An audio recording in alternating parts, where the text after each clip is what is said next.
Bonjour les amis, j'espère que vous allez bien.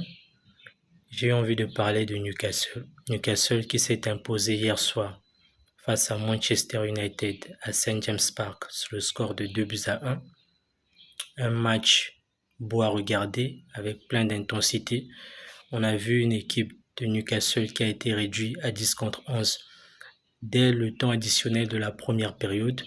Ça ne les a pas empêchés de gagner ce match, ce derby, en marquant plus le but de la victoire dans le temps additionnel. Donc le match était en train de se terminer. Ils ont marqué le but du 2-1 à 10 contre 11. Et figurez-vous que le jeune attaquant qui a marqué face à Manchester United, faudrait que je me souvienne de son nom, j'ai appris qu'il a l'habitude de marquer dans les gros matchs. Donc le Barça est prévenu.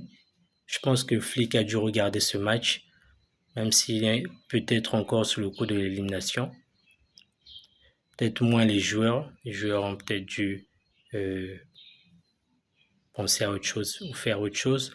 Mais Flick a dû probablement regarder ce match pour tirer des enseignements face à cette équipe de Newcastle. On les a déjà battus en phase de Ligue des Champions. Mais c'est pas la même chose vu que là on parle des huitièmes de finale de la Ligue des Champions. C'est des matchs à élimination directe où l'erreur est impardonnable. Déjà à St James Park là-bas, il faudrait faire un résultat face à un Newcastle dont on sait qu'il est capable de gagner des grosses équipes de première ligue, capable de gagner à 10 contre 11 et capable de marquer dans les arrêts de jeu.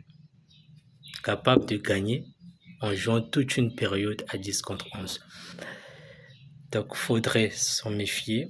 Ce match nous montre que cette équipe de Newcastle est redoutable, qu'il faudra surtout pas les sous-estimer. Surtout que là, on rentre dans la dernière ligne droite. Les matchs vont se jouer tous les 3 jours. Il y a certainement déjà de la fatigue, mais la fatigue va peut-être encore s'accumuler.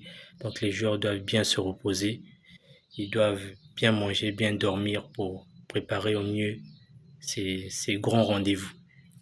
Et j'espère pour les joueurs du Barça qu'ils vont bien se reposer avant le déplacement ce week-end sur la pelouse de Bilbao et avant avant le déplacement en Angleterre pour affronter Newcastle.